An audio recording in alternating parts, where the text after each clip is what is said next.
Warning. Tongue and Geek contains heavy spoilers. If you haven't read, watched, or played the content being reviewed this episode, know that we will definitely spoil major plot points. Also, this show isn't for kids.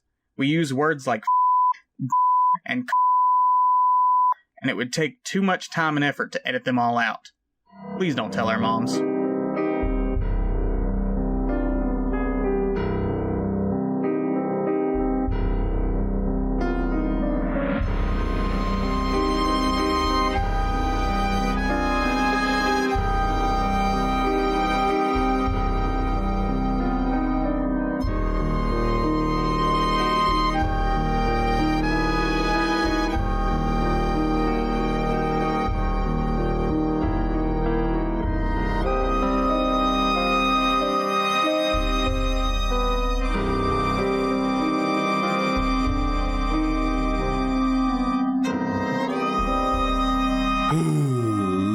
Hello, friends, lovely listeners, as Isaac likes to call you. Welcome to the second episode in 2022's Tongue and Freak. I hate to say it, but I think I might have gone a little bit too far this time. I kind of left Isaac speechless with tonight's film. I kind of knew it would. Well, I had two ideas of what would happen. He would either yell at me in anger as the credits rolled, or be speechless, and he chose the speechless route.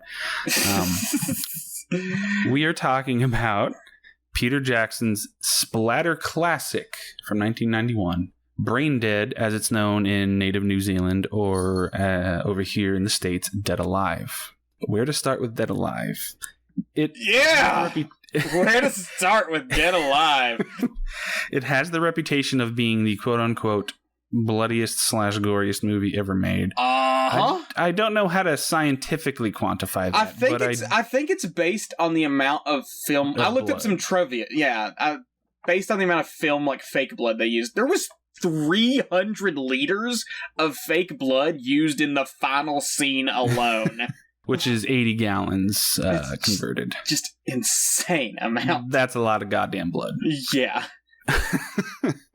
A little bit of trivia for those not in the know. Before Peter Jackson defined a generation with his beloved masterwork of the Lord of the Rings trilogy, he made low-budget splatter films in New Zealand.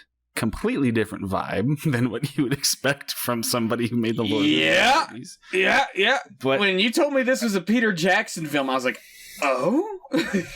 How? Yeah, It's one of the weirdest filmmaking trajectories in mainstream movies I can think of. I'm just wondering what filmmaker saw this in his catalog and was like, yeah, let's give this guy the biggest fantasy franchise of all time. Let's let this guy jumpstart the fantasy genre for film.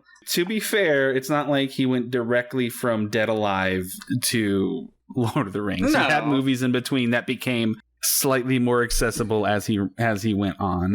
And we're talking the late 90s here when the Lord of the Rings was being prepped. Mm-hmm. And that was a completely different period in Hollywood than we have today. So people were more willing to, risk that kind of shit back then, which they don't quite today.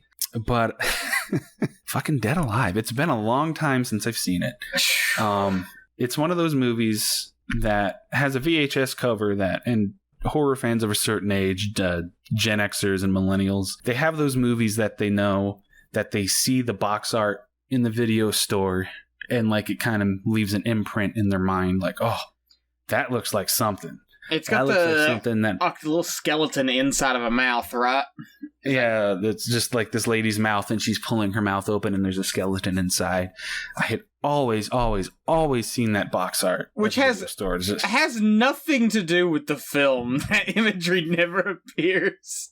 Well, kind of, if you consider the baby ripping the woman's face open, I guess, to show its face. Yeah, kind of visually reminiscent. It was one of those VHSs for me. What is that about? Finally being able to see it in my teens, I was just the goriest movie ever made. So of course, that's something that every horror fan has to see. And I loved it, and I loved it ever since. And sharing something as ridiculous as Dead Alive with my best buddy, who is still such a bean. It's another instance of watching something through the eyes of somebody else and seeing it for the first time. It's funny because I want to talk about my reaction to this. I laughed a lot at this movie because it is very funny and very over the top and insane.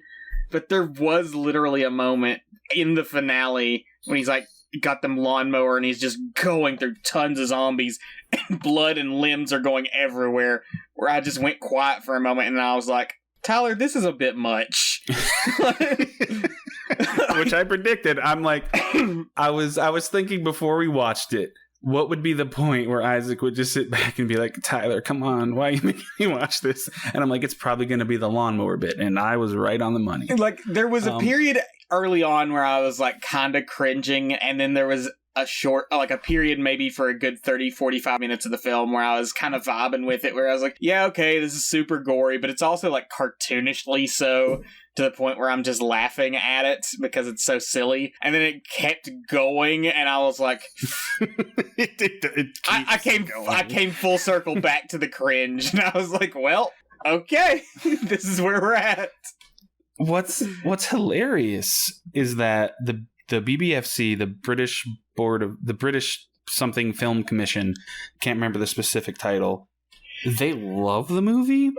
And which, if you know anything about like horror and exploitation and the British around that time, like the fact that they liked the movie and they weren't even going to give it its highest like adult rating. They were going to give it a certificate of 15, which is kind of sort of your PG-13 in America. I might be a little off on Which that. is absolutely absurd. But they changed their mind because the sheer quantity of gore just like didn't make sense for them to give it the certificate. You see people's whole rib cages get pulled out of their chests.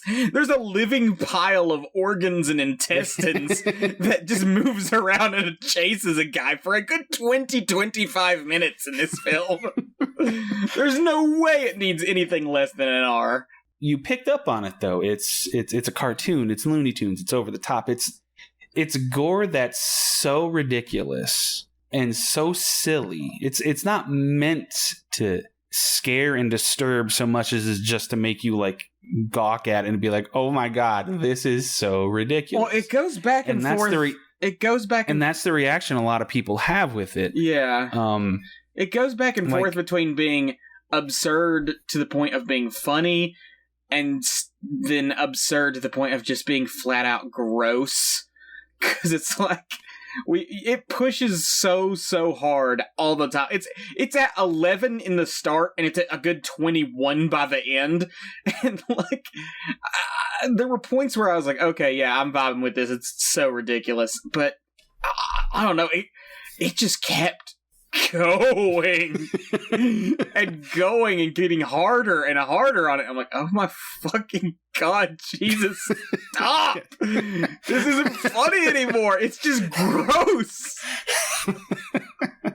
And that's when the film is most alive, is in that last half hour where it's just an onslaught of the most ridiculous gore gags that Peter Jackson and his team can come up with. Yeah, because from the horror experienced, which is of course, none of the over-the-top stuff is what grosses me out. The only stuff that grosses me out in this movie is like the little things, like the pus going into the custard, or the asshole uncle pulling the teeth from that one zombie's mouth. Like it's the little kind of realistic things in the movie that make me go ugh. But like when it's something as outlandish as a pile of guts becoming sentient and chasing our protagonist through the house, like I can't, like it's so absurd that it transcends just being gross. Same with the lawnmower massacre, where I don't know how, I haven't timed it, but it's a good 2-3 straight minutes of him making just goo out of a horde of zombies with his lawnmower. There's something about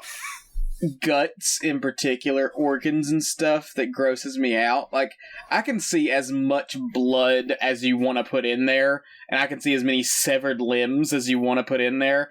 But like once you start introducing like actual organs and whatnot, I'm automatically like, no, I'm done. This is too much. Well, I'm sorry, because there's a lot of organs. Yeah, in there this is. One. Yeah, there is.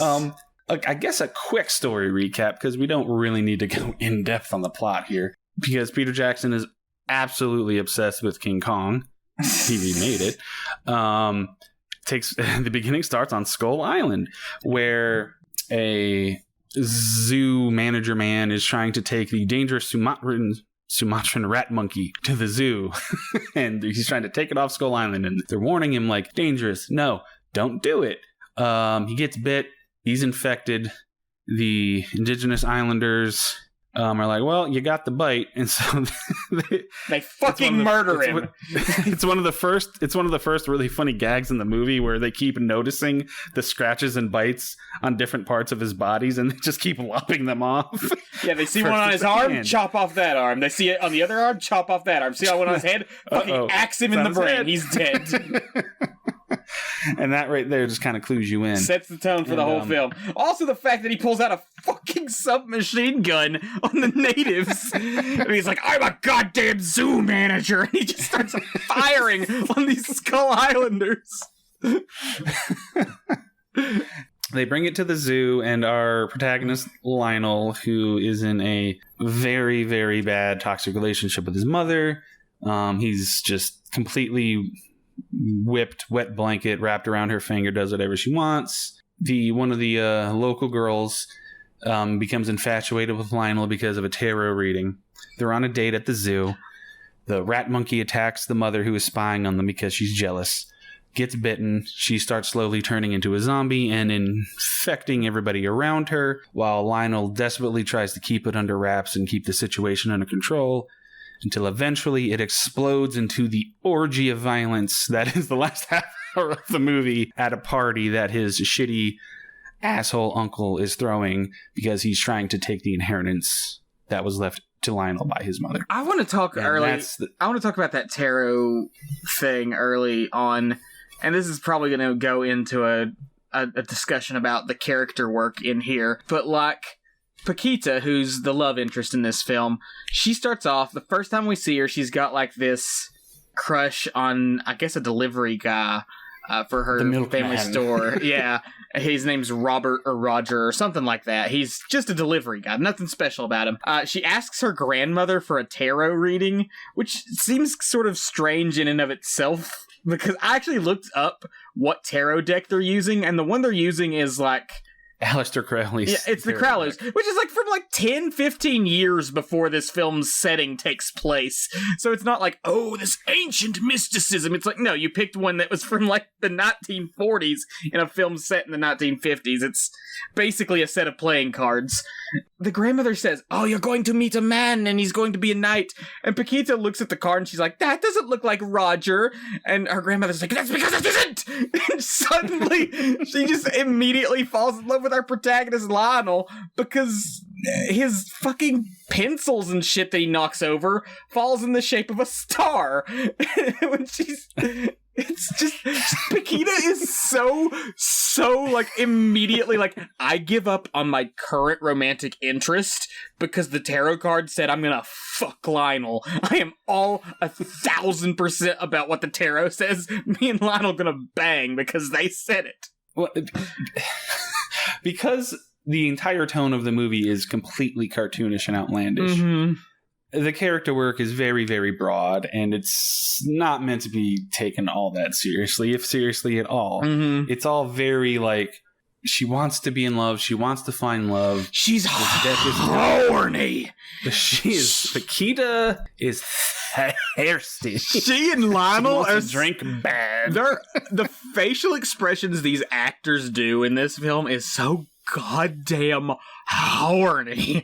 Like early on, there's a scene where Paquita comes to his house just out of nowhere. I guess she's doing delivery or something, and she's like, we're going to go to the zoo, yes? And she's like biting her lip, head tilted, looking at him, and he's just like, oh yeah, let's do the zoo. Like, there's so much, like, we gon' bang, like, right now. It's just Peter Jackson having a goof. He wanted to make a goofy, funny, incredibly violent horror movie, and that's what he did. Everything is over the top, not just the violence, the facial expressions, as you mentioned. There's a lot of close-ups of just over the top, like God, the camera looks work of longing or confusion or anger, and the camera work is very energetic. It's so shaky, and it gets right up in their faces. It's so like, look at it, it's so important. Like I said to you when we were watching it, it's like, if you watch this and pay attention to how it's made, you can see some of those techniques in the Lord of the Rings movies. The sort of off-kilter camera angles and the ambitious sort of like dollies and zooms and stuff like that. And especially everything that happens with like the orcs and the supernatural creatures. It's a very well-made movie. It's obviously made on a low budget, but there's a hell of a lot of ambition behind it and a lot of creativity behind the camera. It's just that Peter Jackson saw the film and he's like, I need more ham. I need more ham. Put more ham on this damn film sandwich. I also give me all the ham you have in New Zealand and put it in my movie. I don't know. Terrible New Zealand accent. I'm sorry to every New Zealander who might be listening. I won't do that again. Close. I also just love how the tarot reading, the grandmother is so goddamn literal about the star. Like, she pulls like the star card and she's like, watch for the symbol of the star. It doesn't have any symbolic meaning. It's literally just, here is an amulet shaped like a star. It's going to help you throughout this film in random points. It has no symbolic weight. It's kind of like the most basic, weirdest, like, MacGuffin object you can think of. It doesn't have any symbology to it. It's just a star amulet, and it's only there because there was a tarot reading. and it's only important because they were told it's important. So yeah, whatever. It's a thing that they have to use in the movie to win, which they do. It comes in handy. Yeah, he uses it to stab a bunch of things and cut his way out of... Well, we're getting ahead of ourselves. We're getting ahead of ourselves. The fucking rat monkey. The Sumatran rat monkey, rendered in beautiful stop motion. Of course, yes. I just love how much of a fucking idiot everybody in this film is. There was a point where I realized, oh, this is a Looney Tunes world where everyone's an idiot. You're like, oh, it's one of those movies. Yeah, because the rat monkey, which is super violent, super exotic, and it's put in an exhibit directly next to all these other monkeys to the point where monkeys. Yeah, where it can reach through its cage, kill one, and then drag its body over, rip its arm off, and start eating it. And also reach out of its cage and, attack the guests who are nearby. Whoever set up this zoo did not give a fuck about safety when they put these two animals next to each other. I mean, you can kind of see it as a commentary on, just the fucking goddamn colonizers always taking what they shouldn't take. Wreaking havoc. Wreaking havoc. The fucking lore! The fucking lore on this thing, too! A zookeeper comes up and explains, this is a Sumatran rat monkey. It came over when rats on the slave ships, when a bunch of rats fucked a bunch of monkeys, raped the monkeys, and made babies. And it's like, what the fuck? That's definitely one of the more random asides. What the fuck? I don't know if that's supposed to be the actual lore or just the guy talking shit. And for some reason it makes zombies when it bites somebody. It's never explained why or how. It's just, here's this weird creepy rat monkey that makes people into zombies. I wish I understood the relationship between the Crown and New Zealand, because of course it was another land that they colonized. And there's got to be a reason for that, and there's got to be a reason that it takes place in the 50s. Because, I feel like there's some kind of purpose behind that, but I don't know what it is specifically. It might have just been a callback to 50s monster films. Yeah, that too. Fucking colonizers. There's parts in this movie where I'm wondering if the movie itself is doing some racist shit, or if it's making fun of racists, and it's kind of in the middle, and I can't really tell. The way that they make Paquita, who's Hispanic or something, her whole family is into this weird mysticism stuff. I can't tell if that's... I wouldn't even call it mysticism because it's all tarot shit. And, like, I know people who are into that Tarot stuff. is explicitly mysticism. Yeah, but I wouldn't call that, you know, I wouldn't say that leans into racism, you know, just because it's...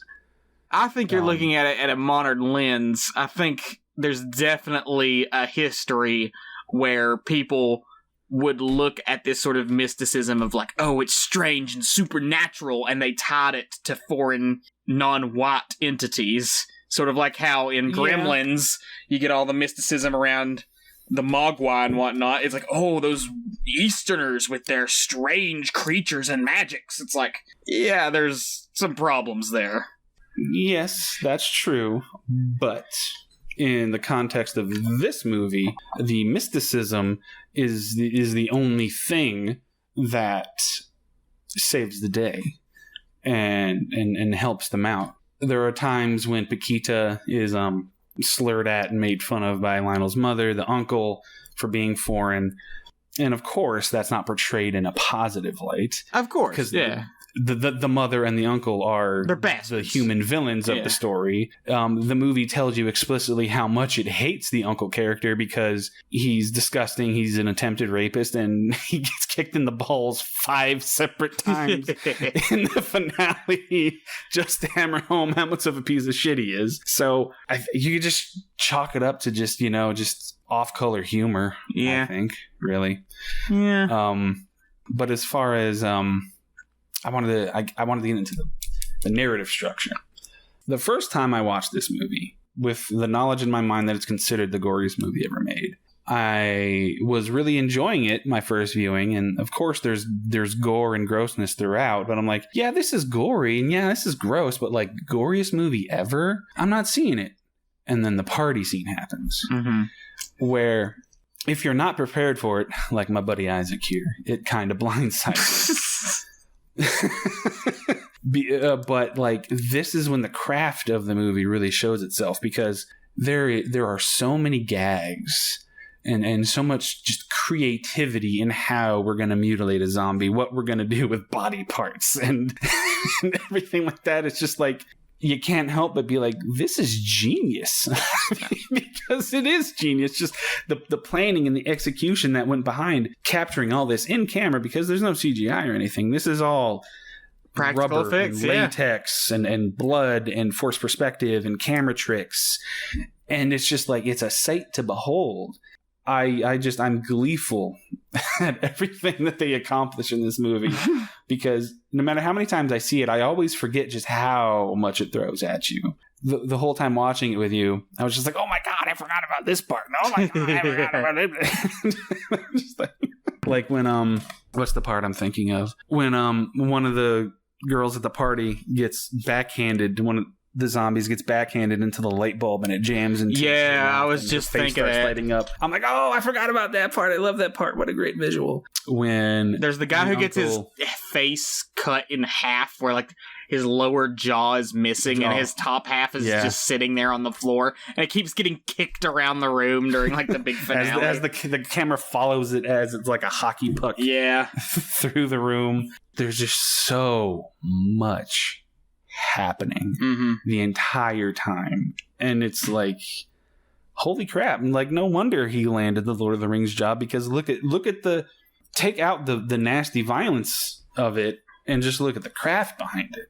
It's nuts. It's insane. Like, it's cinema.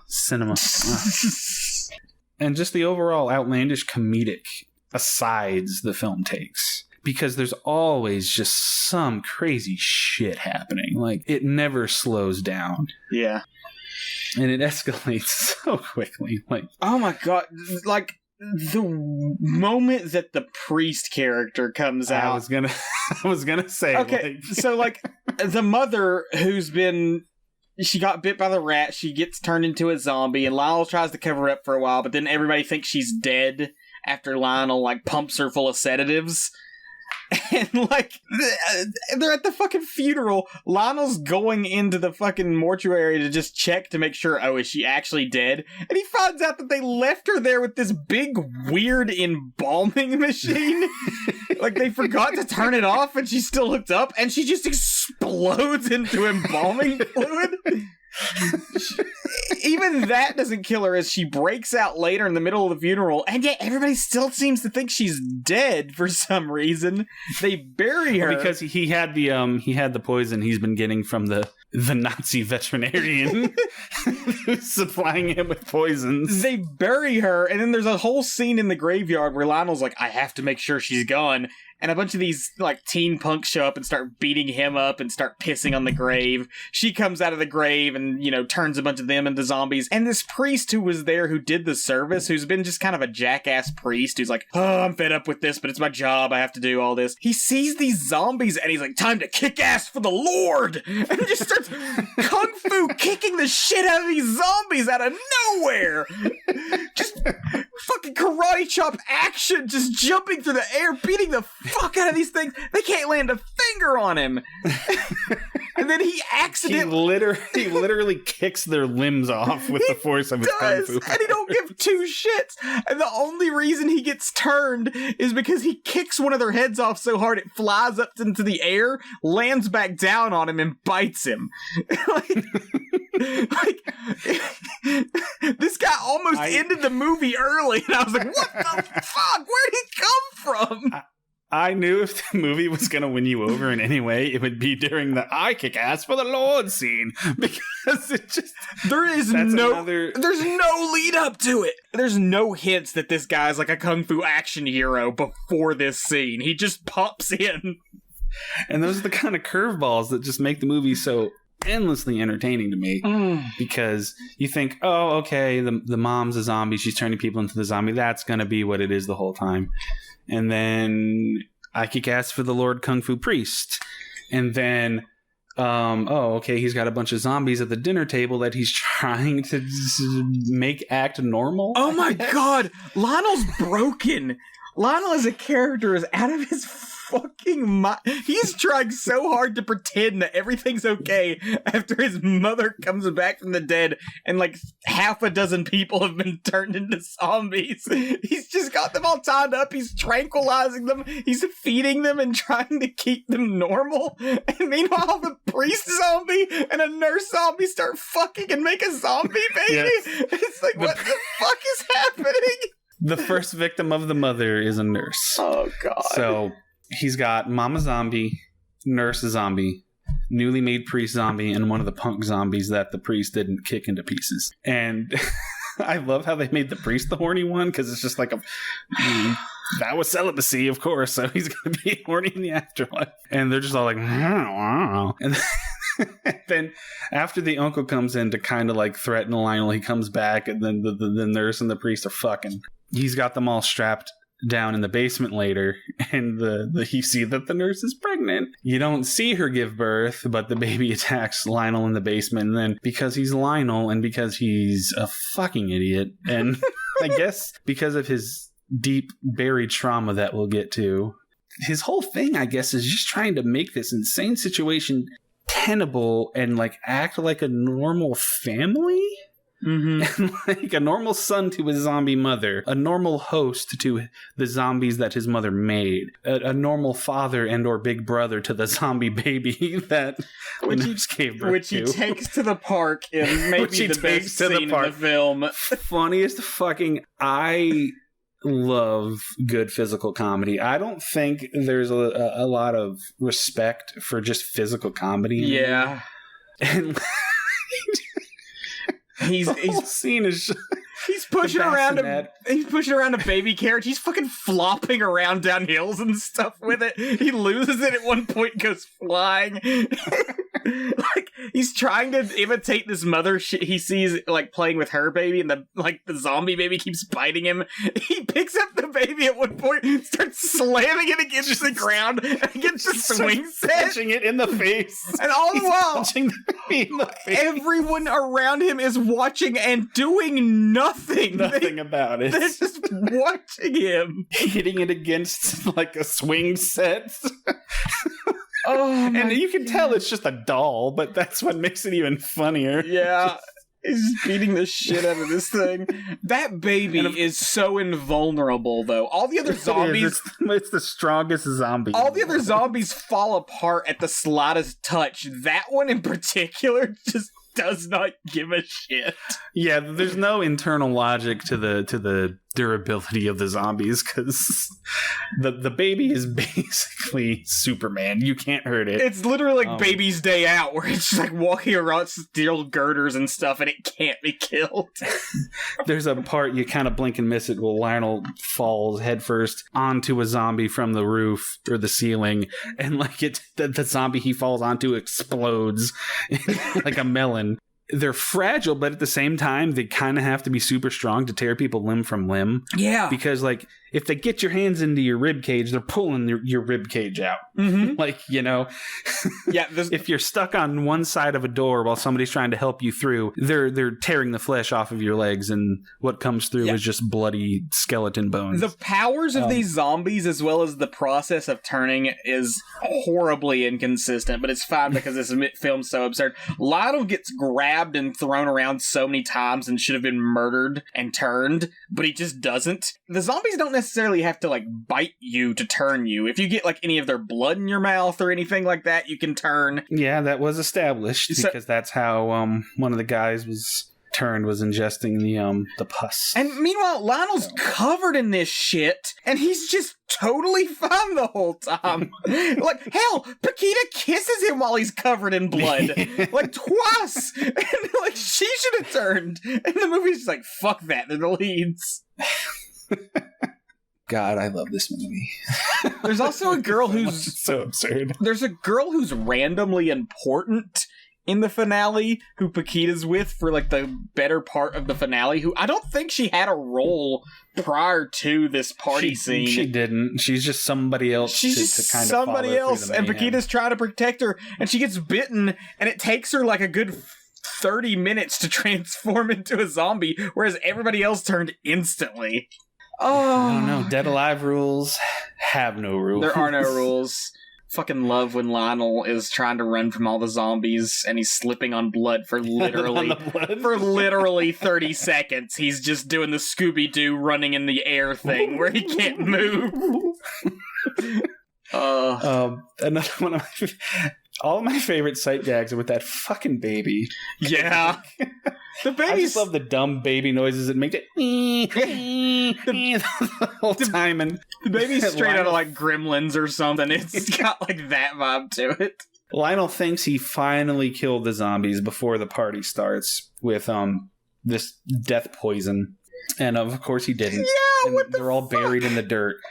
And, like, as they're rising, like, the baby just, like, rockets out of the dirt. It's just a doll flying through the air. The poison on the back makes no sense either, because he poisons all of them, and then he's, like, crying about it, and then, like, at some point he gets thrown into the basement, and the poison bottle rolls over, and on the back of the bottle it says animal stimulant, and it's like, this is a bottle of poison! How is it a bottle of stimulant, too? Well, a stimulant can also act as a poison, Isaac. Sure, but, like, who would design a poison that's specifically like, we're gonna get this thing's heart rate going so fast it dies of a heart attack?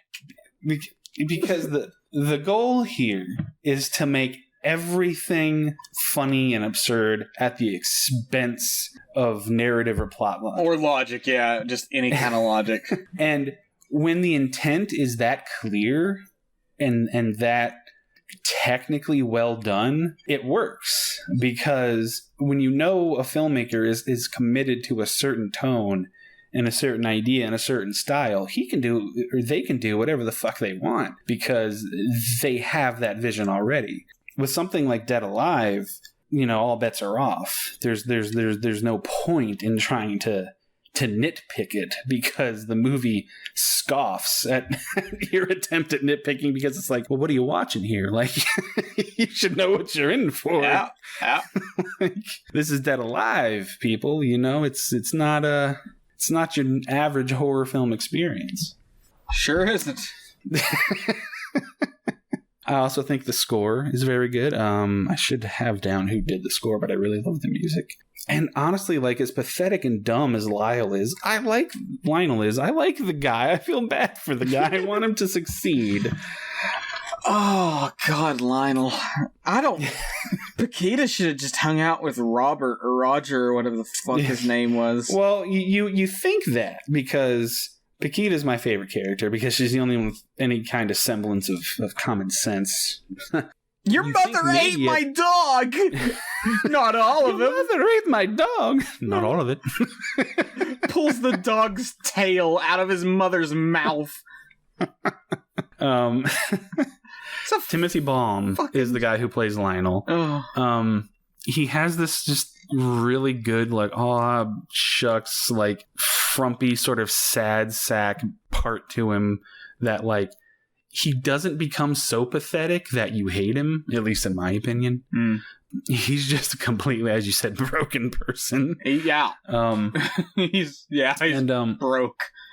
What's funny is that you think by the time Paquita's like, oh, well, you know, this guy's weird. He's not what I was hoping. I'll go back to the milkman. Then the milkman, all he wants to do is talk about his football career. Not rugby or something. So he's just in it for himself. Yeah. And as fucked up as Lionel is, at least she knows that, you know, Lionel did like her for her. So that's what I meant when I told you that there's kind of a cute love story underneath all of the organs and pus and sure and nastiness. If by cute you mean Lionel is deranged and Paquita's so goddamn horny for him, she can't see past that derangement. But he finally, you know, he gets the gumption. He finally becomes the hero. He saves the day because there is a dramatic through line with Lionel. We get flashes of people drowning, and he has nightmares of flashes of people drowning. Mm-hmm. He thinks that, it was his father tragically drowned. We learn during the climax that his father was caught cheating on his mother with a mistress, and his mother drowned them both and hid the body for some reason of the mistress in the attic. So yeah, like his mother lied to him this whole time. She murdered his father. It becomes kind of this like really weird Oedipus like thing during the final boss battle with the mother, who turns into this giant. She kind of starts looking like the rat monkey a little bit. Oh my god, she's disgusting. She gets like giant, disgusting rat monkey idol, fertility idol looking thing with a giant ass, huge baby mama milkers, dummy thick, huge tits. This weird like horse shaped skull almost. It's with like skin peeling off it. She's just grotesque. She's nasty. Yeah. There's this part. Absolute dump truck of an ass, though. Yes. Isaac said he'd smash. The symbolism of the mother-son dynamic comes to a head as she talks. By the way, she can still talk in this monstrous form. Like, for some reason, you're always gonna be my boy. I'm always gonna be your mommy. Come to mommy. And her womb opens up. She unbirths him. She unbirths him. Yes, she takes him into her womb again, and he has to physically rebirth himself by using the fucking star moon emblem that they've had the whole time to cut himself out and rebirth himself to cut himself from his monstrous mother's shackles once and for all. Force his own C-section. Yes, and that's when I said, this is how you know that this is real cinema, pure cinema. This is the thematic weight that you want from your horror films. Don't tell me Dead Alive has nothing to say. Mothers you dare, sir. Mothers are awful, and you have to cut them out of your life, or cut yourself out of them. Out of their life. Quite literally. Isaac. Yeah. did you like Dead Alive? Oh, God. Okay, so certainly I did for a period of it. I don't know, I kind of said this at the beginning, and this is about just take on horror in general. I can appreciate something for the craftsmanship and creativity put into it and not enjoy it. With this film in particular, I did enjoy it for a good probably half the film once I just accepted, yeah, this is like over-the-top absurd gore. But the fact that it kept going and kept getting more and more gross, I don't like the sensation of being disgusted or afraid. This film succeeded in grossing me out at times, and I do not enjoy that feeling. So to say that I enjoyed it when it got to that point is like, I didn't. Like, it was gross, and I didn't like the gross. But there was a lot of funny shit in here. The character work is very over-the-top, insane, and funny. The overall story of, like, this weird guy who's so obsessed with, like, pleasing his mother that even after she dies and is turned into a zombie, he's doing his best to make everything seem normal for her. All of that I thought was good, but it's just too gross for me.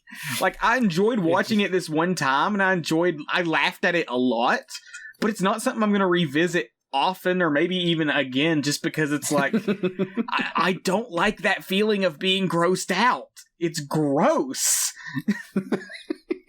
Honestly, probably the best reaction I could have expected. And this is what we do whenever we do horror, is like, you show me this stuff and you're like, isn't it great art? And I'm like, yes, I fucking hated it. Thank you. Don't you love it? Don't you love the feeling that... No, I don't like being scared. I don't like being disgusted. I don't like being disturbed. Those are bad feelings. What's funny to me is that I've read comments, and I think Peter Jackson himself kind of said this, and like even some critics at the time, that it's like, it's the gross out film that you can take people who don't like gross out films to. I'm like, huh. Because a lot of people have the reaction of like, yeah, I don't really like gross stuff and horror and stuff like that, but it's so absurd that it didn't gross me out anymore because it just goes that over the top. And yeah, but it seems like that mechanism just didn't click for you. Well, it came full circles. The problem is that like okay, like there was a point where I managed to get past like, ew, this is gross, and be like, okay, yeah, it's so over the top absurd that yeah, it's funny now instead of being gross. But it kept getting higher and higher and higher on the gross factor. Yes. Like, yes. It kept... We get a whole fucking rib cage ripped out of a man's chest. We get, like, a pile of sentient organs that chases him around and squishes and squelches.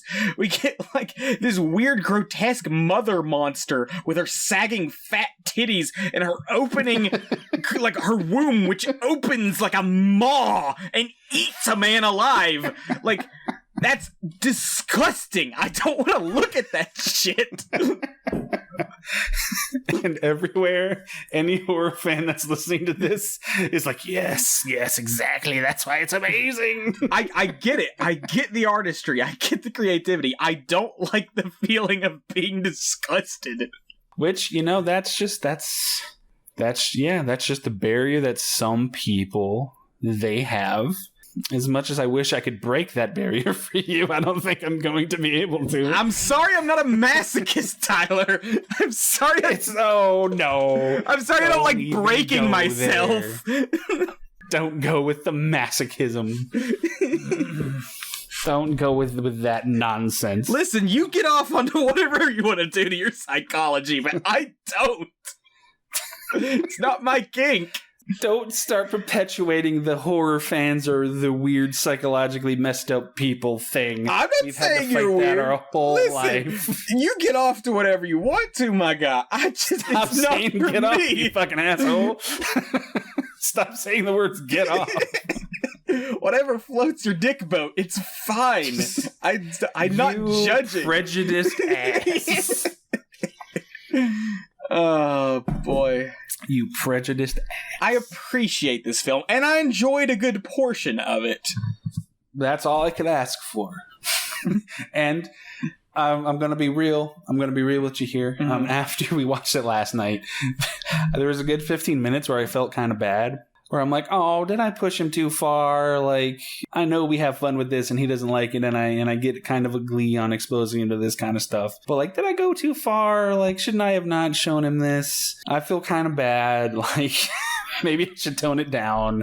So my conscience was a little conflicted there. You did send me after we hung up. You sent me some puppy gifts. Yeah, I sent you some puppy gifts. Oh boy. Rest assured that nothing else I will ever show you in the future will be as that's the nice thing about as gross to the goriest film. That's the nice thing about doing there. But that's the thing. I can't promise you won't be more disturbed, because there's a difference between gross and disturbing. You know, a movie without any blood really at all can be disturbing as hell. That's true. We shall see. So when we get to The Mist, or when we get to Pin is, from what I recall, very bloodless, but it is disturbing. Oh boy! And you're making me watch that one on my own, so and you're gonna watch that one alone. So with all the lights on, cuddling a teddy bear, probably my stomach. It's not. I don't know if you'll need to do that. It's not a horror movie in the sense that, like, it's going to scare you so much as it's going to make you go, what the fuck? Everybody here's fucking weird and fucked up. Mm-hmm. So, I'm really curious about what your alone watching that movie reaction is going to be. That'll be something. Mm-hmm. I don't know if I've got much more to say. Yeah, I mean, it's legendary. Peter Jackson said that he's been working on a 4K restoration for a long time, and I really, really wish it would come out because I need it on my shelf as soon as possible. If you're interested in seeing another horror movie from Peter Are we moving on to recommendations? Here we go. No, just you. No, I don't think so. It's far more accessible to audiences. There's a little bit of grossness, but PG-13 grossness mostly, called The Frighteners. Mm-hmm. It stars Michael J. Fox as a man who can see ghosts. He runs a grift where he uses his ghost friends to go and haunt people so they can call him for his services as an exorcist. There's this Grim Reaper character running around killing people and carving numbers into their foreheads, and him and his ghost friends have to stop it. It's a very, very fun movie, very good movie. So yes, recommendation, I guess, The Frighteners by Peter Jackson. His first horror movie called Bad Taste. Lo and behold, Bad Taste. Even more low budget than Dead Alive. It's just about aliens who eat people. Just think of the gore in Dead Alive. That's what you get in Bad Taste, just not at that volume. Also fantastic. I don't even know why I'm doing recommendations for a movie that every horror fan knows. But if somehow you're like a horror newbie and has seen Dead Alive but haven't seen like the Evil Dead movies by Sam Raimi. Yeah, that kind of feels kind of backwards, I will say. Yeah. Do we have any segments planned? You know, I tried to do review, but honestly, it was kind of boring. I looked at the stuff on Rotten Tomatoes. It's got high reviews, like 87 or something for critics and like 84 for audience, or maybe that's backwards. Mid to high 80s for both. So the people who like this film a lot. I tried to look up Common Sense Media, but they don't even have this on there. So I was like, well, fry their brains. Yeah. So no, I don't have any other segments unless you've got something you want to. Is it horny? Yes. The end. Isaac, is Dead Alive horny? Oh God, yes. Yeah. Out. Yeah, in multiple ways. Yeah. We had the privilege of watching the uncut Brain Dead version, which is free on YouTube at the moment. I don't think it's officially free, but it's there. Just so you know, I had never seen the uncut version, so I was wondering what we would see. It's not all just more gore. There is some more gore, but a lot of it's more just like scenes that are extended a bit more and stuff like that. But there is a part that I don't remember being in the Dead Alive cut, where the nurse and priest kind of reunite during the climax, and like they're impaled on like a broomstick. and they start rumping and humping again. Yeah. Like with the broomstick kind of acting as like a visual of like a penis. And I'm like, I don't recall that part, so that's new. So there's that. Oh, boy. So yeah, you saw more of the movie. Yeah, this was new for you. On your first watch, then I got the full experience, baby. You're welcome for that. Oh, you ready to rate the damn thing and be done with it? Let's rate it. Okay. You want to go first? Or you want me? You go first. Okay. I'll give Dead Alive, aka Brain Dead, 1 out of 2 saggy monster mommy titties. I will give Dead Alive, aka Brain Dead, 5 moon cross amulets out of 5 Sumatran rat monkeys. Well, I don't understand whenever we do these ratings. You try and like do 2 different things. Your first unit is different than the second. I'm literally ripping off a YouTuber with that. I'm literally ripping off somebody else's content. Excellent. When I do that. Well, I guess that's going to do it for us. All right. If you enjoyed this episode, share it with your friends. Drop a like or a rating. Be sure to follow us on Instagram and Twitter at Tongue and Geek. That's at Tongue and Geek, all one word. Thank you for listening, and remember, don't throw your grotesque zombie baby in the trash, or do. It'll just crawl out and try to kill you again. It will. It's invincible. Oh, goodbye. Goodbye.